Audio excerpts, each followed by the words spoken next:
Hi, Amy. Hi. Last night we watched 90 Day Fiancé Season 11, Episode 10. We are now in the double digits. Hurrah. Yay. Do you have an overall rating for this episode? I found it quite enjoyable. I had a lot to say when I was watching it.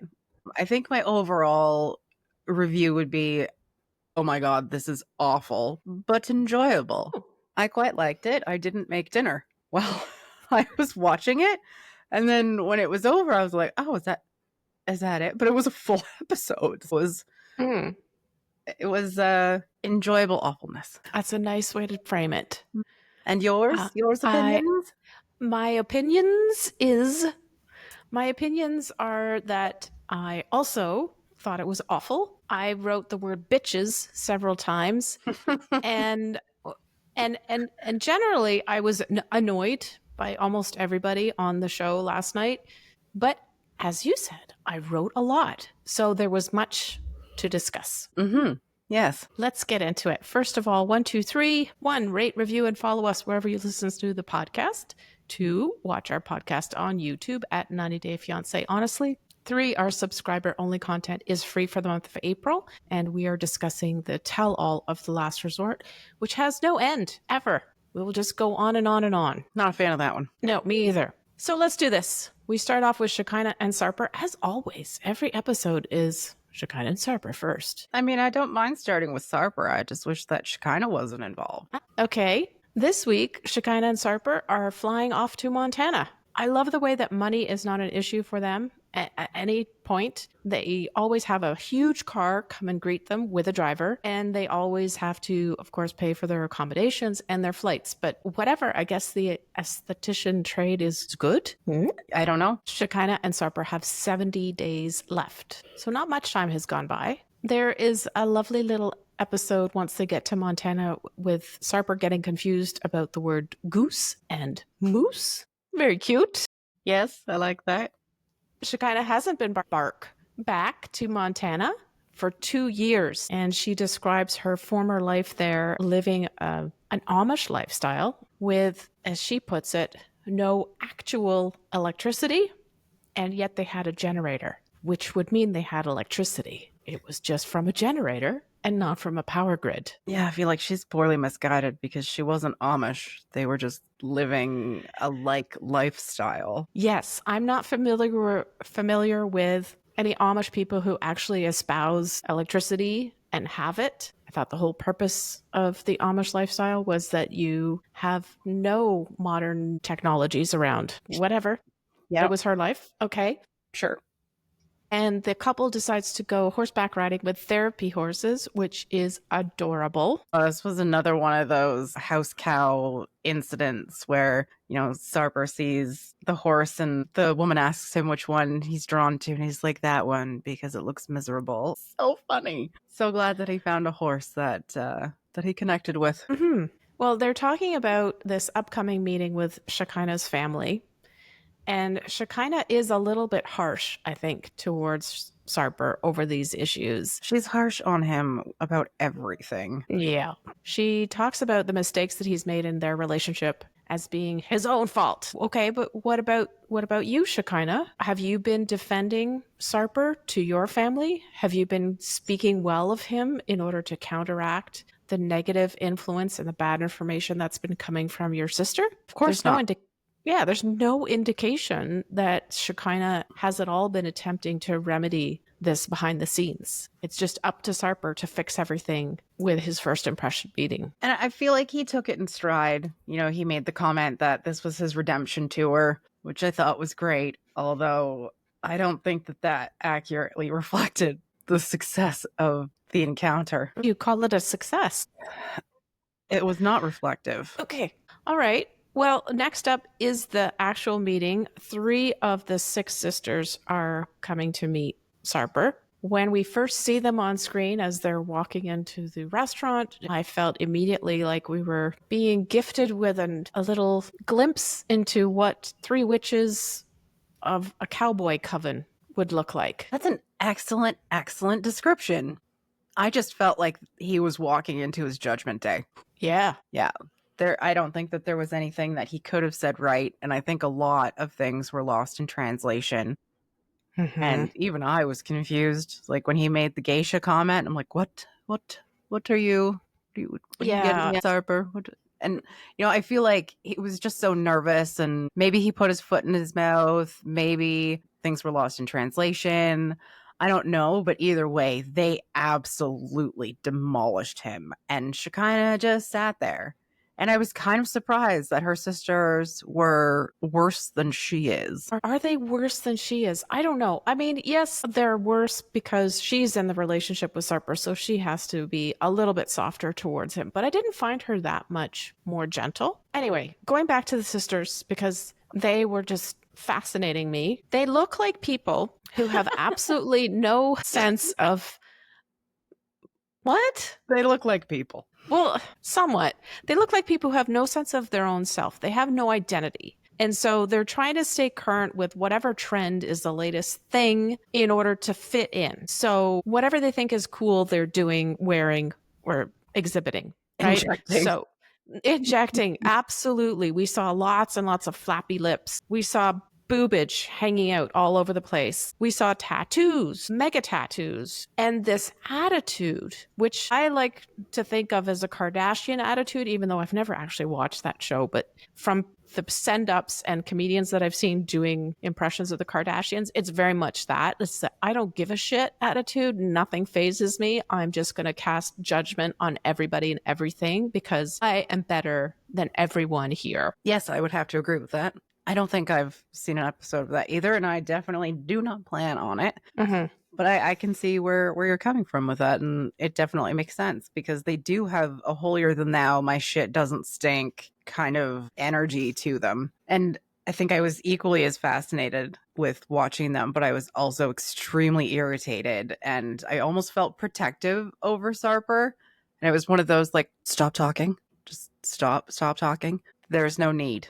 Because anything that comes out of your mouth, it's not going to land properly with them, no matter how well-intentioned his words were. It was just, he couldn't say anything right, whether it be the translation or just the content. Like nothing landed positively for them. They seem to have an agenda from the start, which is to find as much fault with him as they possibly could. So yes, anytime that he made a mistake in his using his words, because of course it's not his first language, they would jump on that and take it to an extreme of negative masculinity, toxic masculinity, putting Shekinah in a box, just whatever they could grab hold of, they were taking advantage of in order to cast Sarper in the worst light possible. And he was trying so desperately hard to be his usual charming self. We know he has anxiety issues, so this must have been incredibly difficult for him, but he was doing everything he could. And Shekinah was sort of kind of helping him a little bit,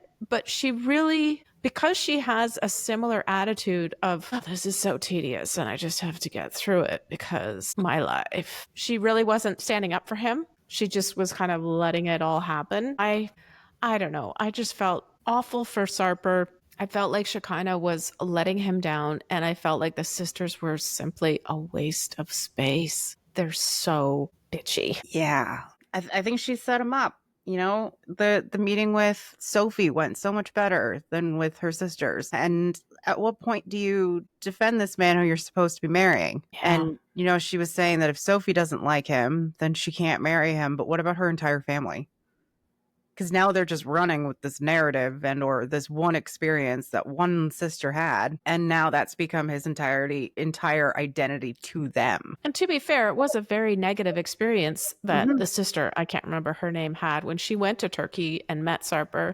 It was not a good night. Either one of the meetings I think they met twice. Didn't go very well at all. But yeah, you would think your sister, Shekinah in this instance, would be defending him, saying, look, he's grown, he's changed, he's a different person now. Just give him a second chance. We're going to get married. This is your future brother-in-law. Please allow enough space in your mind that there's a possibility you can actually like him. And they've closed every door, window, every little tiny place where he could possibly get in.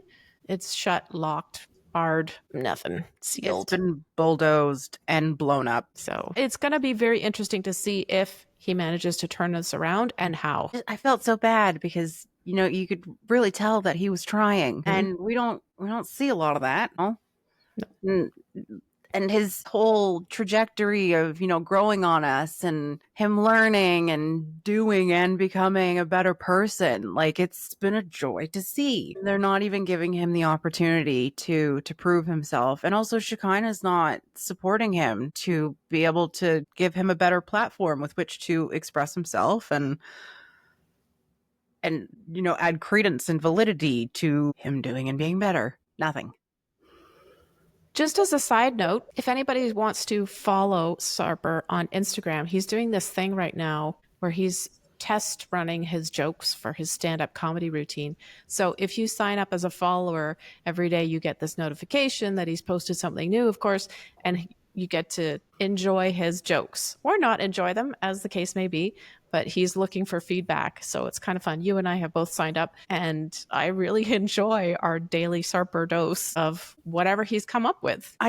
Even if his jokes don't land, I truly appreciate the fact that he's putting himself out there. He's trying something new. He acknowledges that it's not going to work all the time. And it's enjoyable. Yes. Yeah, I like people who aren't afraid to try something, to be daring, and like you said, to put themselves out there, to be vulnerable. I guess that's the main point, is he's making himself vulnerable. Yeah. And he knows that there's a high chance of him failing at this. But I think it just makes him that much more lovable. And it also makes me a little more sad for him, because we saw what happened when he tried to do a little routine for Shekinah and she was just Stonehenge. Stone-faced. Yeah.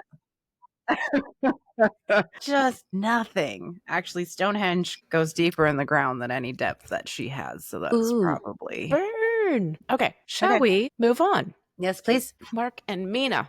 This is finally, we get to see the conclusion of Jade and Mina meeting. The first part of this was quite funny, as the two women are awkwardly trying to get a conversation going. Jade is being all sing-songy. She's clearly very, very nervous. And Mina has this fake smile plastered to her face because she is so uncomfortable. I enjoyed that aspect of the meeting. That was kind of delicious. And then we have Jade's first lie, or rather Mark's first lie, because Jade explains that she broke up with Mark, and Mark told Mina that he broke up with Jade. She didn't want to move to Boston when Mark said that that's what he wanted to do, so then Jade broke up with Mark. Okay, that's clear, and I don't consider that to be a lie that's really significant in any way. Do you? Not really. I think the biggest take that I got from that conversation was that, she was living in Florida and apparently she moved in with him, but yet he never really officially moved to Florida. That was just one of his places. So the fact that they broke up because he wanted to move to Boston doesn't make any sense to me. What do you mean? He wasn't living in Florida anyway. Yeah. Later on, when we hear that Jade discovered that Mark was cheating on her through text messages, apparently, this gave me pause to think that maybe the first accusation, statement, whatever you want to call it, that she broke up with Mark rather than the other way around was in fact false. Because if you find out while you're still with the person, living together, whatever that means, officially or unofficially, that they are texting other women, that there's flirtation going on online, would you not break up with them at that point rather than waiting for them somewhere later on down the road to say to you, oh, I'm thinking about moving to Boston. Do you want to come? And then you say, oh, no, actually, I'm out. Thank you. So it didn't quite jive for me. And if it doesn't make sense, it's very likely not true. Yeah.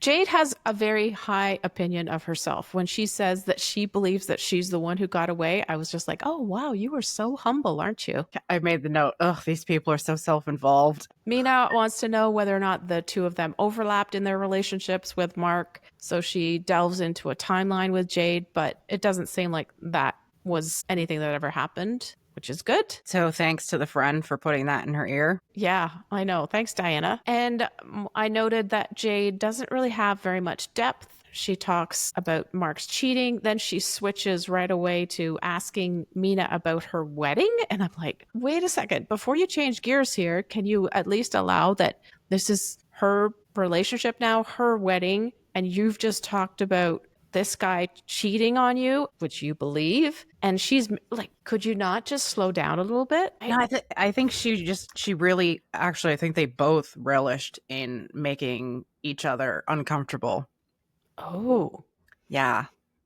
And I feel like okay. that was their first commonality, because you could kind of see them starting to get comfortable and starting to get along and joking Yeah. around with each other. And I was like, oh, good Lord. So, first of all, if your current fiance and your ex-girlfriend get along, perhaps you're the problem, Mark, perhaps. But what I found really interesting was when she brought up the issues that she had with his family, and especially his mom, with all the meddling. And um, I felt like it added a little bit more backstory to get an idea of why he is the way that he is. So I kind of appreciated that meeting for that specific purpose. Mhm. And we did see a bit of his mom meddling with the whole trying to mediate between Jordan and Mina. And I didn't get any like negative connotations or too many negative connotations about it. So I think she was playing nice at that point, but I really feel like it's going to come down to she's going to be getting the royal treatment the same way that Jade did. Yeah, I didn't appreciate the comment about Mark's mom. I thought that that was a little bit of an overstep. Mm-hmm. The purpose of this conversation was to talk about Mark and to establish the truth of what happened between Jade and Mark, not to give her a platform for her to bash his family. But she was fully taking advantage. And one of the other ways that we see how incredibly shallow Jade is when they're talking about having been to Diana's store and how much money Mina spent there, of Mark's money, of course. And she said, I spent $1,000. Jade said, oh, I would have spent $2,000. This is something to brag about? That's a What? pissing competition now. Let's see how much money we can give our new mutual friend. What? Yeah. And Mina joking about having Jade come to their wedding. Say, what? But why would you even joke about that? That's not appropriate. You think it's funny? And this is after, you've exploded at his daughter and told her that she's not invited. Yeah. But yet the ex-girlfriend is, whom you've just met for the first time today. Yeah, okay. But I can see how that fits into your theory that they were both trying to make each other very uncomfortable. Because this would be Mina throwing Jade a little bit of shade. Mm-hmm. Yeah. Yeah. And Anyway, I think she just wanted her to come to the wedding so she could like rub it in that, you think that you're the one that got away and yet now he's mine. And also look at how beautiful I am, because that's all that matters. Whatever. Yeah, this is what I like. This is another one of those instances in watching the show where I just went, I hate these people. I hate them. Mm-hmm. They're awful. I agree. This was totally awful. So shallow. So Mina takes all this information and she goes back to the apartment where she and Mark are staying. How is she going to incorporate this information into her relationship now? I was wondering. The couple actually have a good talk. It's a reasonable talk. It's level-headed. It's adult. It seems to go very well. And then I got this sense at the end of their segment, they really do love each other. And I can see things working out between the two of them. I think I have a little more hope based on, if hope is the right word. Okay. That they will survive, because you could see them coming together as a couple and discussing things as adults. And, there was no real drama when they talked about it. Mm-hmm. She could have came back and just blasted him, you're right about, or you didn't lie about this, but you did lie about this. Yeah. It really could have gone sideways, but I think they both handled it really well, and you can kind of appreciate why they're together. Yeah. Yeah. I think that's fair. Any last comments, or shall we read on? Well, let us read on to Stevi and her eye makeup. Where's Mahdi? He's there too, but the eye makeup was my first comment, because it always seems as though one eye has a little bit more eyeliner and the other one looks like she did it last night and slept on it. And there's like just a little bit right in the center of the bottom of her. It's very distracting to me. Maybe Mahdi's doing it for her. I feel like her makeup was like that when she picked him up from the airport. All right. Yeah. Anyway, they start off making a video, and I was like, what are they doing? What's going on here? But it turns out that they've been doing language videos together to help people who are learning online, which I think is very enterprising of them. Great. I think that's great. Yeah. And then we find out that Mahdi has planned a surprise for Stevi. I thought this was so cute. It's not my country. It's not my city, but trust me, just so cute, just so well thought out. And okay, he's another one who's trying. It's not just Sarper. He is trying so hard, and Mahdi is very, very thoughtful. You can tell that he listens to the things that Stevi tells him, and he thinks about it, and then he does stuff for her based on what she said and what he thinks about her. I think he's just adorable. He says, pack a bag, we're going somewhere. I'm not going to tell you where or what we're doing. It's just so exciting. But Stevi, still harping on the idea of Mahdi leaving her, still convinced that that's what's going to happen. Yeah. And even if it's in jest, even if she's joking about it and it's her making the joke, not him, she turns into a bitch. I mean, there's no other way to put it. She's so incredibly insecure. And the fact that she highlights her insecurities with her own jokes and then makes herself feel worse about it, I think is sad, but also comical at the same time. Mm-hmm. Perhaps you shouldn't play into one of your biggest fears, which is him leaving, and also just have a little bit more understanding, be a little more supportive of him because he's bending over backwards for you. Yep. For what? She sucks the fun and the life right out of everything. She is. This drive, as they're going to this secret location, should be all filled with fun. Like, what are we going to do? I wonder what it's going to be. What have you planned? I'm so excited. Instead, it's silence. It's cold tension. It's an ugly, awful atmosphere because she's letting her insecurities take over and turn every situation until it's a negative interaction. It's just not fun at all. It sours the whole experience, and he can't drive, or at least he wasn't driving. And she's like, how much longer? Where are we going? Like, what are we even doing? And then I wondered, because she was driving, did he like Google Maps the entire thing just to make sure that they didn't go over any bridges? That's what I wondered too. Because we didn't see any of that. Mm-mm. Because he's so thoughtful, I wonder if he did. I wouldn't be surprised. And that's why he didn't put on the GPS. Maybe. I don't know. All right. Anyway, when they finally do arrive and she gets to see where it is that he's taken her, it's a place that she's always wanted to go. What a magnificent, thoughtful gesture. And I hope she felt so, so guilty for being mean to him in the car.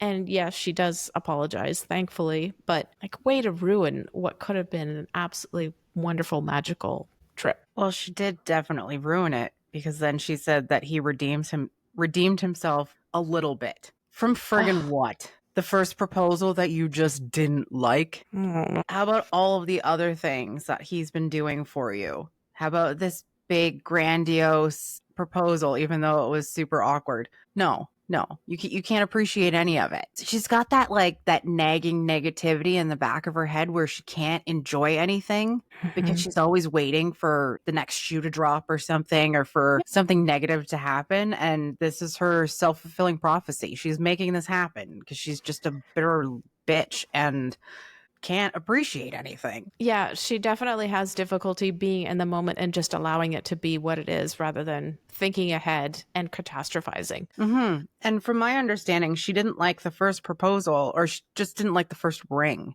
So instead of just giving her a ring, he gave her a whole new proposal. Well, let's back up a little bit because there's a lot of other information we get about this. For instance, it turns out that Stevi has been sending Mahdi videos of American-style proposals with the man on a bended knee with the open ring box, all of that jazz, so that he knows exactly what it is that she expects from him. So she's setting the stage. This is what I want, and what you gave me is not what I want. I forgot about that. That was very clear.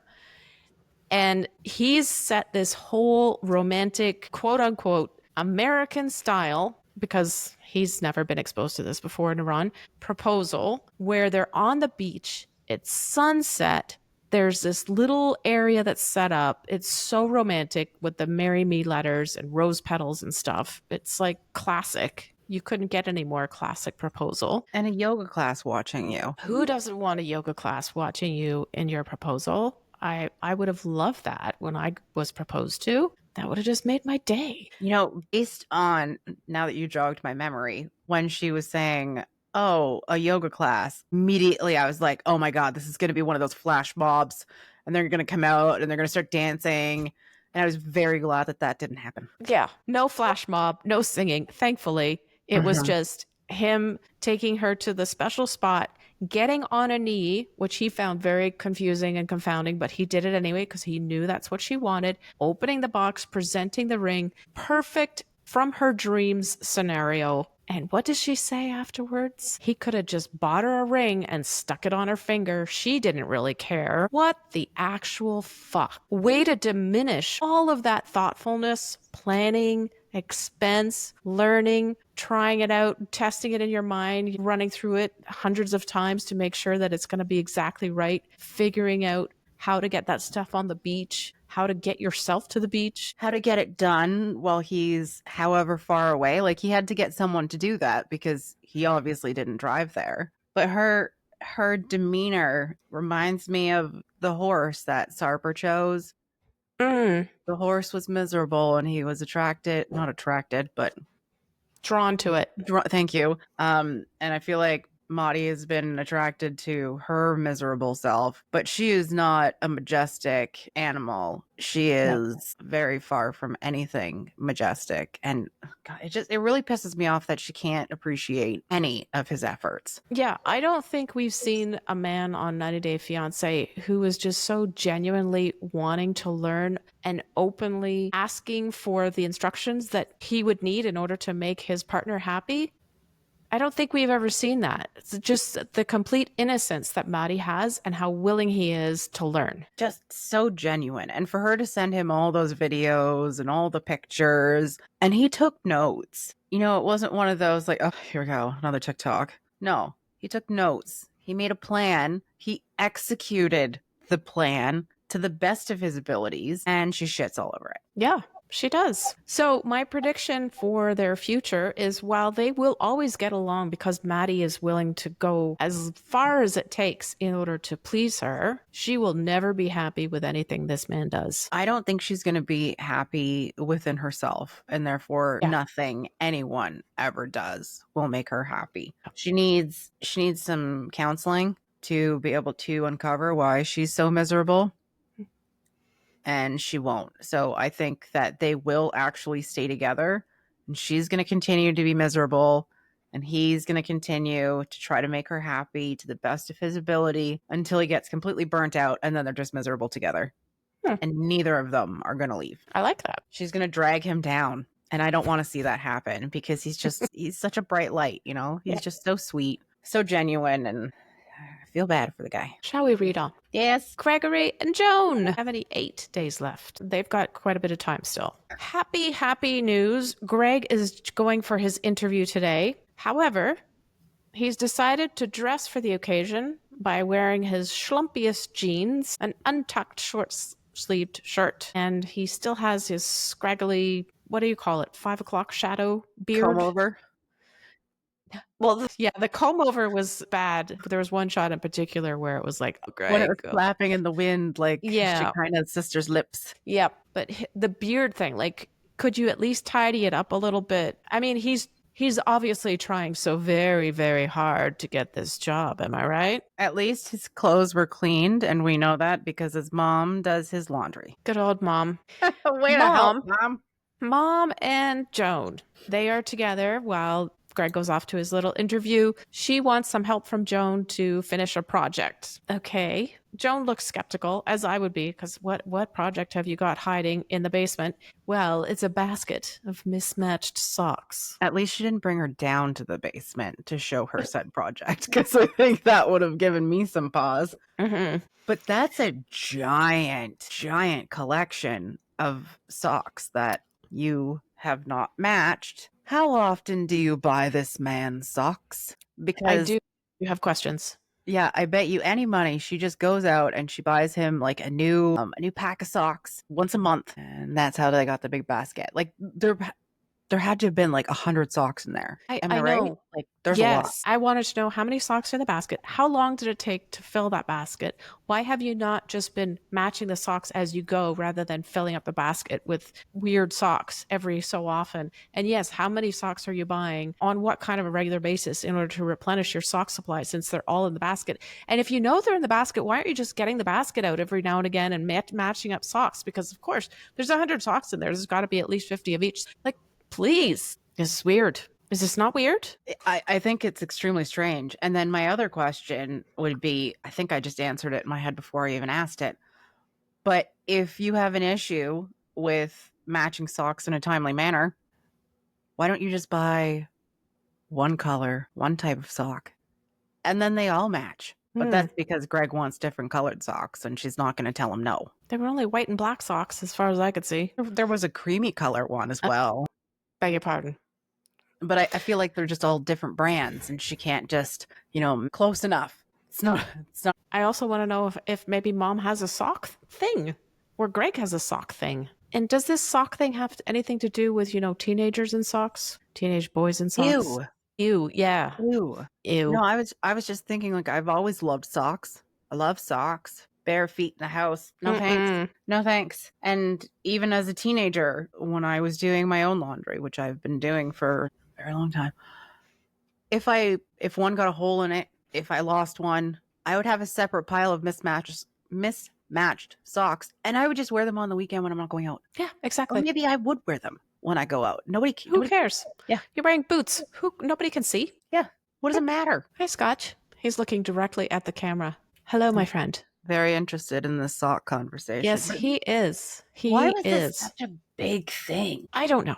Anyway, let's move on from the socks for a moment. Joan talks about her family coming over from Uganda for the wedding, which is great. I was really happy to hear that. So excited about that. They will be coming. They have to go through a bunch of processes first, visa-related things, I'm sure. So I don't know if it's definite that they're coming, but it looks like their intention is to be there. Then Priscilla, is that her name? Mom? I think it's Priscilla. Oh, I don't know. Asks Joan, what do you not like about being there, if there is anything so far? And Joan says she doesn't like the fact that, it's Lucille. Lucille is around the house so much. She says, I think you should go out more because they don't get enough privacy. Okay. What did you think of this technique of being honest and open? Well, I'm not entirely sure. Like, on one hand, did she say it because she wanted his mom to know? Or did she say it because she was just so uncomfortable and it just came out? Or was there a plan behind this? I'm going to go with option C, because both Joan, and Greg said Joan is very forthright. She says whatever's on her mind, and she doesn't really have any tact about it sometimes. Okay, that makes a little more sense, especially when she discusses it later. But I thought it was a very stupid thing to say. We know Joan is intelligent. We know she's aware of what she's saying. Yes, okay, I can understand that she's somewhat maybe too honest about her opinions, but why would you say to your mother-in-law you should leave the house more often, given that it's her house? She recognizes that she and Greg are basically intruders, as she calls them, in Lucille's house. Why are you telling mom to fuck off? Not in those words, obviously. I think it's just her misdirected frustrations about the whole thing. Yeah.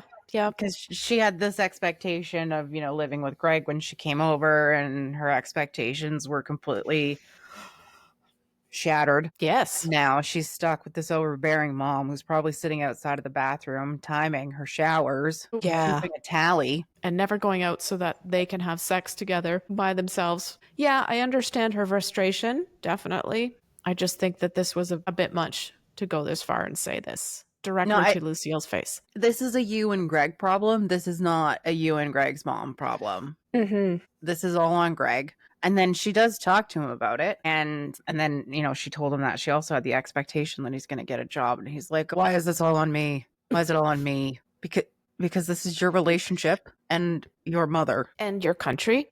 And yes. Your your living situation and your employment status and your ability to keep both of them alive. Greg is insufferable. He is. Yeah, I didn't like the way that Lucille was offended by what Joan said. And she told Joan right away, I'm offended. Then she speaks to Greg about it. And then Greg has to come and talk to Joan about it. Like, come on, guys. You guys are all adults. What is this? What is this telephone game going on? Just cut it out. I really didn't like it. And then it puts Joan in the position where she feels like Greg is siding with his mom and not with her. Why would he side with her when his mom pays the bills? His mom does his laundry. It's just so messed up. I don't think this is the right way to go about things. And Joan says that what she's doing is she's testing Lucille's patience. Like, why would you try somebody's patience, especially when they're your host? What is the purpose of that? Could be a mother-in-law thing. Could be a cultural thing. I don't know. I can't say I have ever tried to push those boundaries with any of my boyfriends or partners' parents, but I don't know. Yeah. Well, I mean, you've never lived in their house with the partner, right? Well, Christmas was bad enough when it was 3 or 4 days. No, thank you. No. And also, if and when, maybe I should say if, Greg gets a job, at what point is his mom going to leave the house? She very likely does all of her errands during the day and, her new job. And you want her to leave the house. Right. How's that going to happen? No, they will have even less alone time when Greg gets a job. But I mean, this just all goes back to the fact that Joan wants and wanted Greg to have his own place so that they would not have to be living with another person when she arrived, which is perfectly reasonable to expect that. Completely. And he failed. One last thing. When Joan asked him about the job, he was complaining that involved a lot of technical questions. What did you think would happen? It's an interview. Not a coffee date. This guy. Yeah. Anyway, Greg, grow up. Cancel the K1. Go home. Are we ready to read on? Can we just skip it? Oh my God, I would love to skip it. These people are insufferable. The throuple is the worst part of this season by far. You want to know what my favorite part about this segment was? Yes. No. Yes. Tell me. Yes. I do believe that Ani was drinking a wine juice box in the backseat of the car. Is that what it was? I think so. Because I can't see her just, chugging back her grape juice. I mean, it's possible. But it just made more sense because they just came from a winery. I was like, I would love an adult juice box. But in my opinion, the adult juice boxes are the Tetra Paks. And they don't come with straws. All right. I'm not even sure that I want to read any of my notes. I was so disgusted with this segment. Oh, God, this is so awful. The jealousy, rampant. That's Amani's jealousy. Disgusting. The two of them, Matt and Amani, jumping on Ani because she hasn't told her daughter, who is very young, about their special relationship. Give me a break. How about age-appropriate conversations? No? No. No. Anyway, it's the same old routine. Matt and Amani don't believe that Ani is taking their relationship seriously. Okay, whatever. And they do meet up with her daughter. Her name is Antonella. By the way, Ani has been paying a babysitter. That's who that woman was. When we first met her, we were like, is that sister or cousin? The babysitter has been hired. So she has to pay for all this time away that she's been playing with these other two people. I don't think they fully appreciate that. No, I wonder if that's the reason why they haven't been able to visit in 6 weeks, because she hasn't been able to afford and or find a babysitter who will watch her kid for the length of their visit. Yeah, maybe. But I also love the fact that she had to go to work and then both of them were just so up in arms about, oh no, what do you mean you have to go to work while we're here? What do you mean you don't just stop your entire life for us? You don't tell everyone in your life about us? What is this? What kind of relationship is this? Do you take this seriously? Well, she takes her job seriously. So seriously that that's how she met you. And, they talk about sugar daddies and sugar mamas. And this is a prime example of a sugar couple. Uh-huh. Yes, But it is. If they were, decent sugar people. Sugar people. Yeah, then why wouldn't they pay for the babysitter? If her time is so valuable to you, why don't you help pay for it? Exactly. There's so many things that just don't make any sense at all in this relationship. That's a really good one. I like that. Why didn't they pay for the babysitter? Of course, the 25-minute journey is the other one. Why aren't you just spending whatever odd time you have on weekends together if it means that much to you? The other thing was, okay, if you guys are so serious about your relationship with Ani that you're taking offense at her not having told her family, who is Catholic, seriously Catholic, or her daughter, who was way too young to understand these things, why are you not at least trying to learn her language a little tiny bit? If their intention is to get divorced and marry Ani and then have this little girl, Antonella, as part of their family, they can't even communicate with her to say da nada when she says gracias for the stupid gifts that they gave her. They don't even know how to say you're welcome. That has got to be the simplest thing in Spanish to learn, and they can't even do that. You are not taking this relationship seriously. You need to be able to communicate with this child if she's going to become part of your family. And if you've not even learned how to say, hola, ¿cómo estás? Gracias. Any of that? Yes. Fuck right off. Yeah. I don't take any of this seriously anymore. No, I don't either. I did find a little bit of joy in something. Share. When Ani was talking about how her daughter is so used to getting presents from all of her ex-boyfriends. And obviously, Amani was all up in arms. How many ex-boyfriends do you have that they're still giving you gifts? I'm like, well, it's because they're her gentlemen. They are her regulars. She calls them her ex-boyfriends, but really they're her regulars buying her kid gifts. And this is the game that she plays. Now you're playing right into it because now you've shown up with all these gifts in this car that weren't wrapped. No, nothing was wrapped. That bothered me. It bothered me. You know, it's one thing to get a gift that you had to open, but then just to be given a toy box. Just like, you know, just it probably means that they bought the stuff while they were in Mexico on the way to her house. Not that they brought it from the States with them. They wrapped it up, thoughtfully brought it from the US to her. Well, no, because isn't her daughter the same age as their oldest? Yes. If they bought them at home and didn't wrap them and the kids saw them, look, a new toy, a new something for me. I don't know. Anyway, the jealousy on this, I enjoyed that, I must admit, because it's very satisfying to see Amani being uncomfortable. The one thing that Amani said that I found completely and utterly disgusting, if it's only just one thing I can narrow it down to, is that when she was talking about Ani coming to the US, she wasn't going to allow her to continue working as a stripper. I was biatch. Thanks for your permission. Yeah. Thank you. Get next. Moving on. We have a segment where it's just Amani and Matt at the end, and Amani is just bursting to tell Matt that Ani loves her more than him. Yeah. And this is how many days later? A couple of days later, maybe?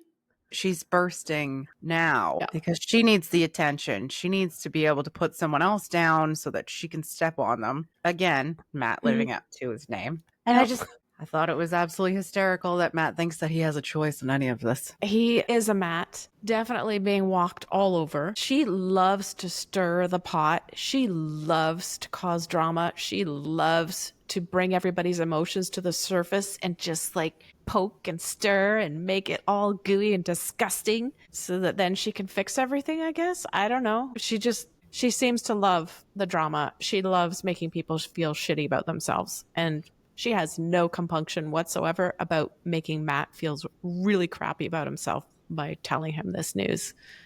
It's just disgusted. Yeah, Sorry. you know, either she doesn't think about his feelings at all, or she does and assesses that this is going to hurt him so much more. Because, you know, she has to create that divide between Ani and Matt now. Because now she's on the outs. But no, she has to get back in there somehow. So, okay, let's shit on my husband, make him feel bad about himself, and make him think he has a choice. Or let him think that he has a choice. Yuck. Let's read on. Jessica and Juan, they have 65 days left at the beginning of their segment. Juan is doing the stay-at-home dad routine. Okay, that's good because She's working. Why not? And at least one of her kids is sick. Yes. One of the boys is sick and he's also looking after the baby, and she seems to have the other one off at school or babysitter or I don't know where. But he really needs some help in the cooking department. Seems like he hasn't learned how to do that on this cruise ship. Well, I mean, why would you when there are so many restaurants in theory? And I think he was so distracted that he didn't read the box. He was just so confused by the whole thing. Those instructions are so simple. I don't understand how we missed the drain the pasta step before adding in the powder and the butter and the milk. Maybe he was stoned. I don't know. Right. Honestly, I kind of had the thought that he would have been like, oh my God, this is like, it's like a soup. Let me drain it. So I was worried that he was going to like toss all of the cheesy goodness down the drain. I mean, he could have just drained the noodles and then simmered the water so it reduced enough to become thicker and then coat the noodles. But no. Okay. I mean, that was my solution. That was my solution. I don't think that would work. Before that, the sick kid calls her at work and she picks up, even though she's apparently a therapist. She picks up and then she's like, oh, okay, you want me to get you pizza? Yeah. I mean, how sick are you if you want pizza? Anyway, I think the kid's lying. Anyway, yes, please continue. So she gets home and Juan needs to vent about how he's feeling. Okay, good. You've got to express your emotions and definitely talk about things if they're not feeling good. He says he's overwhelmed, he's sad, he feels useless. He definitely doesn't feel suited to being a stay-at-home partner, stay-at-home dad. And he seems to be missing his old life, wondering if he's ever going to settle into this new one, as am I. I also wonder this very much. Well, you know how I feel about it. But when he was telling her, I felt like he looked super embarrassed. Like, you know, he had high hopes that this was going to work out for all of them. And then he realized how awful it is. Yes. And yeah, I think he's just finally coming to terms with the fact that this is so far out of his wheelhouse that he's questioning whether or not it's going to work. And personally, I have questioned whether or not it was going to work before she even got knocked up. So it's just it's so enjoyable to see this come into fruition. I was so excited when I texted you last night and I was like, I can't wait for him to leave. Because he's going to. Sorry, I'm jumping. Maybe. We don't know that. This is just a guess. Yes, I'm jumping with my opinions on the entirety of the situation. Okay. So he's not feeling great. The distraction is coming up. Let's go bowling and let's invite Megan once again. Of course. Yay. But she completely walked over the fish. The fish and the asparagus, I didn't have any comment on that. What did you want to say? How does he not know that she doesn't like fish? And also, how picky of an eater is she? And how much is she putting that on her kids? Oh, she's putting 1,000% of that on her kids. She is a very picky eater. And yes, he really should have known that she doesn't eat fish. Basic. I just wanted to comment on it because I thought it was so nice that, you know, even though he's had such a rough day, that he still made the effort. Yeah. How for that? Like, the poor guy couldn't do anything right today. What did she eat? Because she wasn't eating anything. He had to eat all the fish and asparagus himself. She probably got fries and or nachos at the bowling alley. That was later, because that was day 61. I think she probably ate the pizza along with the one kid who asked for pizza. Whatever. Anything except the fish. The bowling alley was funny, even if it was just for the fact that Megan face planted into the bowling alley. That was moderately funny. I thought it was an excellent idea. You know, you've been so stressed out with having to watch the kids while I'm at work. Let's go bowling and let me invite my friend who clearly has issues. But she so has issues. Man, she won't stop. She immediately slides over to the next seat next to Juan when Jessica goes up to go bowl. And she says, so tell me, how have you been showing Jessica that she can trust you again? Again. Bitch. This was like my fourth bitch of the night. None of your business. Shut the fuck up. Just bowl. That's what you're there for. Just bowl. Yeah, going back to her old turtleism. Turtleism? Yeah, when her feet came right out from under her and she slipped on the lane. Is that what it's called? I don't know. That's what I call it when you fly back and you land on your back, because then you're just like, oh my God, how do I get up? I forget that I have limbs that I can use. And it's so funny to see. But I've done it before and it's very easy to do, especially when you're introducing your new boyfriend to your brother and all of his friends. and then you eat shit in front of all of them. Although I fell face first and not back. It's more graceful. Anyway, Megan comes over to Juan and she says, I am still an asshole. That's just what comes out of her mouth. Well, that was lovely. I missed that part. But Well, yeah, she didn't say it with her words. I know you're kidding. I know. She is I'm still an enjoying this way asshole. too much. She is. And I like the fact that Juan just says, look, I'm done talking about this. That's just right. I mean, absolutely. For him, setting a boundary. And even Jessica confirms the same thing. I don't want to go over it anymore. We've talked about it enough. And Megan says, okay, fine. We'll stop talking about it. But if you ever hurt Jessica, I will ruin your life. Classy. Talk about taking the high road by spewing threats towards your best friend's fiance. To be fair, they are empty threats because he has already ruined his own life. Youch. Zing. Just like, what do you think you're going to do to him? Just like a social media smear campaign? Is that what she has in mind? Maybe she's going to try to sleep with his wife. I don't know. I don't know how that would ruin his life. I don't know. Give Jessica her children. Like that would be worse. But he's already got 1.5 feet out the door. Juan, I have faith in you. But when she said, I'll ruin your life, their friend Chandler's face, I don't remember if she went like, she did something with her hand, but she was just like, oh no. I'm like, and this is your friend? Yeah. I wonder if Megan is the one that Jessica keeps bringing around. And all of her other friends are like, oh my God, Megan's here again. She is very disturbed. Megan has some serious issues. What the hell is going to come out of her mouth today? We don't like her at all. Why is she here? Yeah. So I feel like Jessica's friends could possibly be misunderstanding and disgusted by this woman's behavior. Any other notes? No. All right. No, it was awful, but also enjoyable. Okay. Next week, Meg and Joan are planning their wedding. Seems a bit early, but okay. Sean and Aaliyah are meeting up with his family and friends. At last, she's going to be revealed to everybody. Shekinah's family continues to make Sarper feel so very, very welcome. By welcome, I mean the opposite. Not. Matt and Amani fight some more over Ani. Blah, blah, blah. Same old shit. Oh, and they want to add a fourth. Perfect. You can't handle the 3 you have. Let's add another one. Just keep adding. Why not? Stevi hasn't told Mahdi everything about her, and he's got some very serious questions for her. Tantalizing, no? Somewhat. No. Really, It's probably just about the paintings, isn't it? shoot. She experimented with a girl in high school. Stop the presses. So much depth. Okay then. Before we go, if you're enjoying the 90 Day Fiancé Honestly podcast, please subscribe to or give our show a follow. And if you have an additional moment, why not rate us and help other 90 Day fans to find our show? Thanks for listening. Thanks, everyone. See you next week.